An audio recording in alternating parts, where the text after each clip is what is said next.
guys, welcome back to the channel. Welcome back to my vlog. Sagot lang tayo ng ilang mga isang comment, char. Isang comment na nagpaano sa akin dito, Shalak. Hindi naman. Para napansin ko lang talaga. Pero, replyan ko din naman. Sabi, Hoy, huwag ka magreklamo sa trabaho dito sa US. Buti nga nakapunta ka dito. Kaming mga nurse na graduate dito sa US, hindi nga nagreklamo. Inom muna ako ng kape, day, para di tayo ma-stroke. Charis.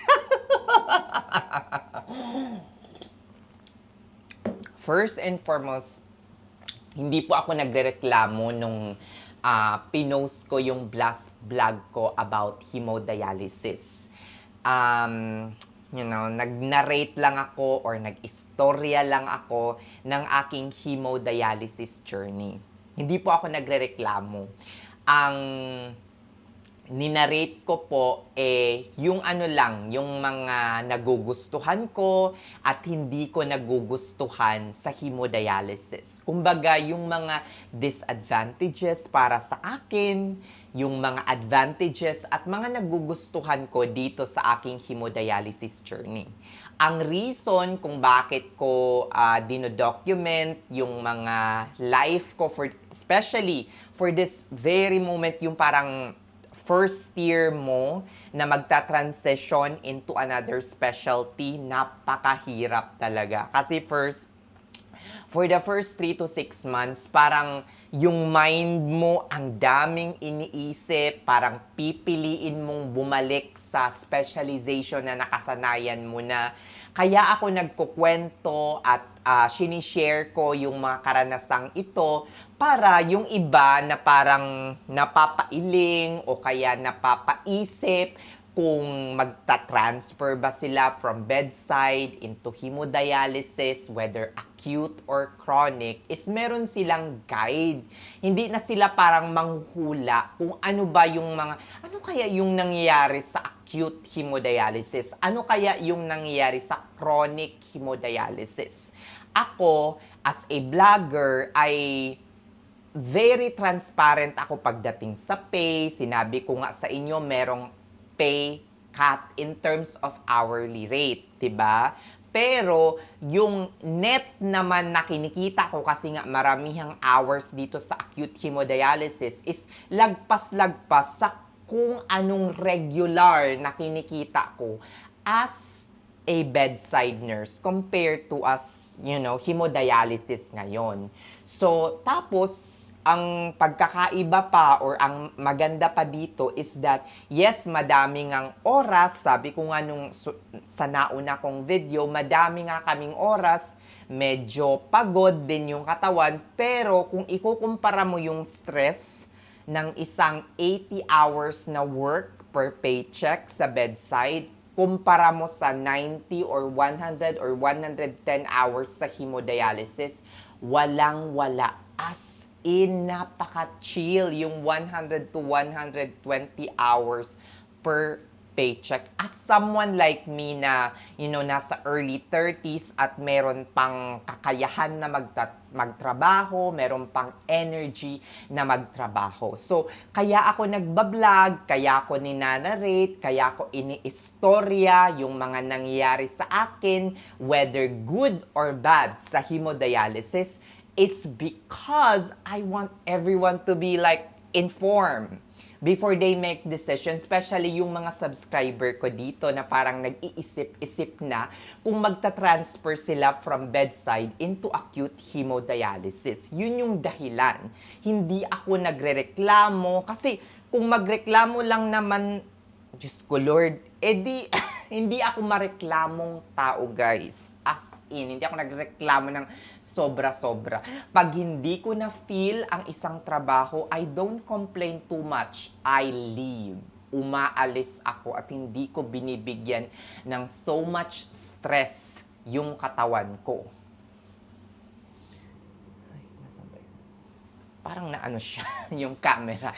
No, hindi ako magreklamo. At hindi ako magreklamo ng sobra-sobra dito sa social media. Anong makukuha ko? 'Di ba? ang inaano ko lang, Miss Orlando, Florida, kung paano ka man nakarating dito, ay ang ginagawa ko lang dito sa vlog na to is kinukwento ko kung ano yung mga disadvantages, yung mga hindi magandang aspeto ng pagiging isang acute care hemodialysis nurse. Kasi nga, nung bago pa ako nag-transition dito sa acute care hemodialysis, pinag-iisipan ko rin yung chronic. Hanggang ngayon naman, kino-consider ko pa rin yung chronic kasi sa acute care hemodialysis, every week meron kaming on-call. Yun yung parang hindi siya magandang part ng pagiging hemodialysis or acute hemodialysis nurse. Compare sa pag nasa chronic ka, which means nasa clinic ka na hemodialysis, is that wala kayong on-call. Meron kayong fixed schedule. Like for example, Monday, Wednesday, Friday. O, diba? Monday, Wednesday, Friday, yan yung pasok mo 12 hours a day. Period. No on-call. Yun nga lang, ang pagkakaiba lang is that medyo mababa yung rate kumpara sa acute care. Pero sabi nila, kapag naka-gain ka na ng experience sa hemodialysis and you gain experience and you transfer from acute to chronic, okay yung magiging rate mo. Much better yung magiging hourly rate mo. Kasi trinay ko kasing mag-apply sa chronic before ko pa ito pasukin, itong acute care. Medyo mataas siya yung acute care hourly rate kumpara sa chronic hourly rate. So, ito yung pinili ko. Kung magsawa man ako dito sa acute care, ang balak ko, acute care hemodialysis, ang balak ko is mag-a-apply ako sa chronic, and then kapag nasa chronic na ako, maybe i-retain nila ako as PRN dyan. Kung hindi man, edi go na ako sa chronic, 'di ba? Medyo, at least, meron na akong experience at that time. Or, ang balak ko is magta-travel. Travel, ganyan. Pero, for now, yung puso ko is nalilina towards hemodialysis. So, ilang buwan pa lang ako nasa sa hemodialysis. December, January, February, March, April. 5 months pa lang, guys. Pero, I feel na ito na yung specialization na gugustuhin kong pasukin. Kasi, alam nyo guys, nakatulong din na nasa acute care hemodialysis ako. Kasi, tuwing pumupunta ako ng ospital, nakikita ko yung mga bedside nurse, kung gaano kahirap. Sabi ko, ganito pala kahirap ang trabaho ng pagiging isang bedside nurse. Sabi ko, Diyos ko Lord, sa med-surg, sa observation, sa ED, 4-5 ang pasyente, tapos sabay-sabay na magtatawag. Hoy, di ka ba mahihilo? Tapos yung mga watcher ay siyalak pa. Tapos yung nurse assistant mo ay itim na hindi mo maaasahan ang nandoon. Beshi, either nandoon sa banyo, nandoon sa station, pa-text-text lang, o kaya nandoon sa medroom, nagti-tiktok, Diyos ko Lord, nakakaloka. Sabi kong ganun, kaya pala halos araw-araw ay sumasakit yung ulo ko. Ang daming stress. Kaya sabi ko, no way, hindi na ako babalik sa bedside as a primary care nurse. Kasi kami, as an acute care hemodialysis, ni hindi ka nga nagtutulak ng bed, ni hindi ka nga nagbibigay ng direct patient care, ni pag-assist ng patient from the bed going to the bathroom, hindi namin ginagawa. The only focus that we have is, ang focus lang namin once we enter a patient room, 1:1 yun is the machine and yung parang access ng patient. That's it. Hemodialyze the patient and then go. O diba? Sa 14 hours, 13 hours, or 12 hours na shift, maximum na ang 2 pasyenteng nakahandle ko. Very chill, Kaya nga sabi ko sa inyo, ang 110 to 120 hours ay mabilis lang dito sa hemodialysis. Yung parang as in mabilis lang talaga guys kasi hindi, yeah, sometimes nakakatatlong pasyente ako pero that's 18, 19, 20 hours. 'Di ba? 20 hours na pagtatrabaho. And hindi naman lahat nun ay nai-invest or ginagamit mo towards patient care. Sometimes, ang ginagawa namin is nag-heat ng machine, nag-aano ng machine, yung mga aftercare activities. So, hindi siya totally nakakapagod ng sobra-sobra. Sa bedside, 80, 90 hours ka pa lang sa bedside. Or sabihin na natin, for example, isang shift, 12 hours. Besh, ang shift ko dati is 12 p.m. to 12 a.m. midnight. 12 midnight. So, 12 noon to 12 midnight ang shift ko dati. Wala pang 5 or kaya 6 o'clock, pagod na ako. Ngala na, be. Kailangan ko nang mag-break kasi sasabog na ako. 'Di ba? Yung parang kailangan ko nang mag-break before 7. Dito sa hemodialysis, wala. Naka 11, 12 hours ka na, hindi ka papagod. Kung hindi ka naman nag-duty ng kinabukasan ng sobra-sobra. O 'di ba? So hindi siya masyadong or sobrang nakakapagod. Now, how much do I earn? I would have to be frank with you that I earn more here in hemodialysis than at the bedside. Hindi mo pwedeng ikumpara na merong pay cut. Like, there is really a pay cut. There is really, meron talagang pay cut in terms of hourly rate. Once you transition and you apply into hemodialysis, you will see in your offer and you will get disappointed. Masasaktan yung puso mo, sinasabi ko sa'yo, pagkakita mo ng offer. Like, hindi na ka naman masasaktan ng sobra-sobra kasi they will consider naman yung mga past nursing experience mo. Hindi naman yun yung parang totally downgrade like you will start from $35, $36, or $38. No, definitely not. Magkakaroon ka lang ng konting hourly pay downgrade. Konti lang, hindi naman siya sobra-sobra. Pero kung iisipin mo guys, yung hours, kunyari, naka 110, 120, I'm earning way more here in hemodialysis than in the bedside. Of course, with a lot of hours. Pero, kahit naman madaming hours yun, at konti yung bedside, konti nga yung bedside, 80 hours, 85 hours, pero luray-luray ka naman at the end of your paycheck, wala din. 'Di ba? So, kaya naisipan ko na parang sige, tiisin ko na lang yung yung on-call for now. Maybe sooner or later makakapag-PRN hemodialysis din ako, yung parang wala ng on-call. Kasi pag PRN ka kasi wala ng on-call. O kaya pwede na ako mag-chronic, 'di ba? Makakapag-chronic na ako later tapos medyo okay yung hourly rate, 'di ba? Tapos pwede akong mag-pick up sa acute care. Diba? Kasi nga meron na akong experience din sa acute care dialysis, mga ganun. So, ang bala ko is mag-transfer ako sa chronic after 2 years and then while doing chronic, pwede ako mag-pick up sa acute care dialysis, diba? Wala na akong on-call pagdating ng time na yon. So, sabi ko sa sarili ko, mag-invest muna ako ng time and effort para aralin at maging parang komportable ng sobra-sobra dito sa hemodialysis. Wala na akong balak na magbalik pa ng bedside. Diyos ko, Lord. Ayoko ng everyday na tataas yung stress ko, tapos magre-raise yung cortisol level, tapos mabilis tayong tatanda kung everyday our cortisol level is overly stressed or overly high. Diyos ko, Lord, ayoko ng gano'n. Kaya ayaw ko talagang pinapataas yung cortisol level ko dahil. As in. Kaya yung mga taong mga nega at mga ignore na lang doy. Mas mabilis tayong magkaka-wrinkles pag ganon.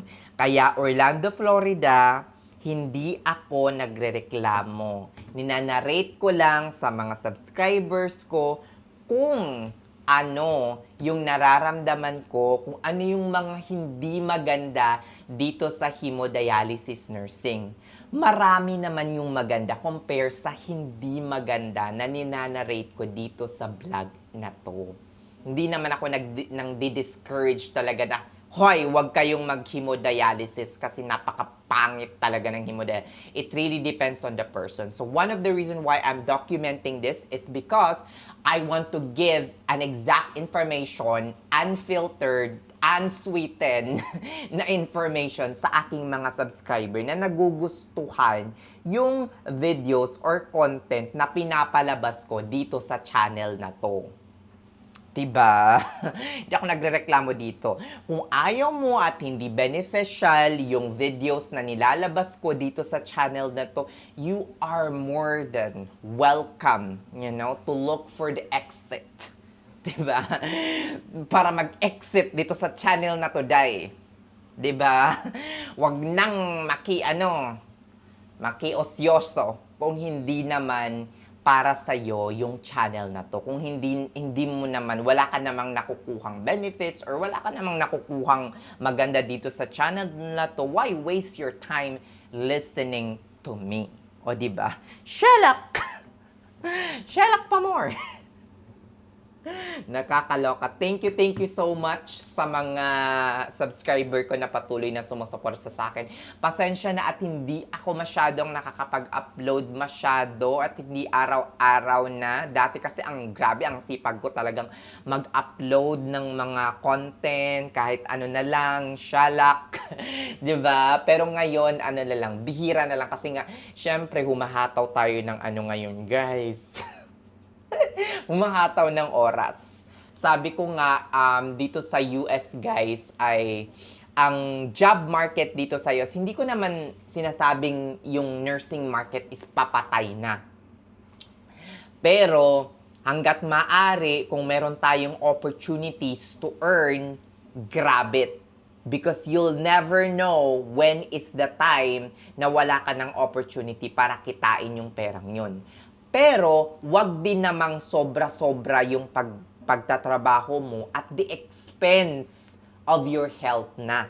Yung parang namimiligro na or naapektuhan na yung pagtulog mo, yung pagkain mo, 'di ba? Pero kung kaya pa at hindi naman naapektuhan masyado yung pagtulog, yung pagkain, yung pahinga, go.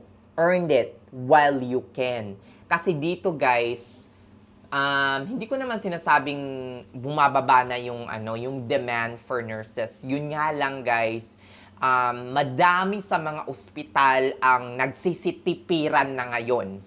As in, nakakaloka talaga. Kaya siguro nag-strike na ang mga nurses talaga sa ibang mga state. Kasi super tipid na sila, guys. Gumagawa talaga sila ng paraan para hindi ka na mabayaran ng overtime. Gumagawa sila ng paraan para hindi ka na yung parang maka-earn ng sobra-sobra. Like for example, bibigyan ko kayo ng example bago natin i-end itong vlog na to kasi masyado na tong humahaba eh. Like for example, guys, 'di ba, sa isang week meron kang pasok na 3. O, 7 yan ha. 7 sa isang week, 7 araw. Meron kang pasok na 3. Papasok ka, for example, ng Sunday, Monday. Okay, for example, Sunday, Monday. Tapos, yung pinaka-ano mo is that yung next na pasok mo is Sunday, Monday, tapos kunyari, Saturday naman. O, di ba? Ganyan. Sunday, Monday, Saturday. So, meron kang off ng Saturday, for example. Meron kang off, 4 days off sa gitna, for example. Ng Tuesday, Wednesday, Thursday, and Friday. So, binigyan ka ng 4 days off. So, ang gagawin mo, syempre, since meron kang 4 days off, ang gagawin mo is magpipick up ka maski isa dyan.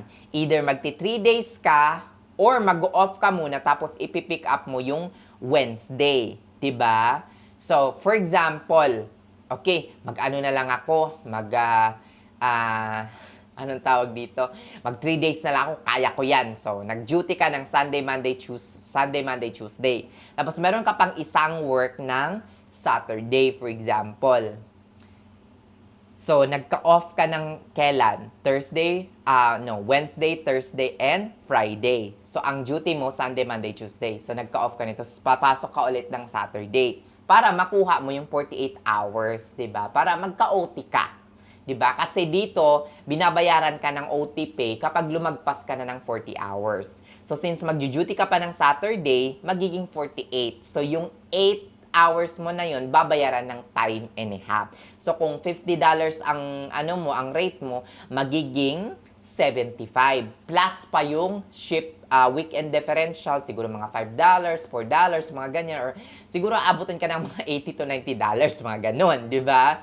So, ang ginagawa ng ospital, guys, di nag-off ka na nag-off ka na ng Thursday, ng Wednesday, Thursday, tsaka Friday. Papasok ka na nitong Sunday. Papasok ka na ng Sunday, guys. Doy, kung mababa ang census nito, guys, for example, kasi hindi masyadong pagpapasok ka na ng Sunday, ang gagawin nila, guys, ika-cancel ka nila. Di wala ka ng OT. Pinagod mo lang yung sarili mo at minake mo yung self mo available sa pinaka-busiest time of the day nila, na nag-pick up ka ng Tuesday, na understaff, na pagod ka, ganito, ganyan. So yan yung mga ginagawa ng mga ibang ospital. They avoid paying nurses overtime by canceling them in a very low census. O, diba? So, nakakaloka. Nagawa na rin yan sa akin dati. Yung parang first time sabi ko, uy Kan, ang dami mo ng hours, 100. Pero paid pa rin ako as overtime sa ibang mga kasi sobra-sobra na yung overtime ko noon. So sabi niya, gusto mong ikaw na yung umuwi ng 5 o'clock kasi madami ka naman na overtime. Sabi ko, sa isip-isip, sige. Pero the next time na inasa ko, nagmatigas talaga ako. Sabi ko, pawiin mo yung mga PRN. Char! Nagmatigas na talaga ako as in. Pero kapag nagmatigas ka naman, meron namang consequences dahil kung minsan yung mga charge nurse, mga hinayupak, mga tambalukan, ilalagay ka sa critical na mga pasyente o kaya yung mga unfavored assignment, yung mga assignment na halos mabungtsak ka na. Sasabihin na naman ni Orlando, Florida na nagreklamo ako. Hindi ako nagreklamo dahil iniistorya ko lang yung mga kasikas, yung mga chismis, yung mga baho dito sa Amerika para yung mga parating pa lamang galing Middle East, galing Saudi Arabia, galing Pinas, galing saan, ay well-informed bago pa lang makatapak dito sa Amerika. Diyos ko Lord, siya, sige na. Hanggang dito na lang, guys, and have a blessed day. Bye!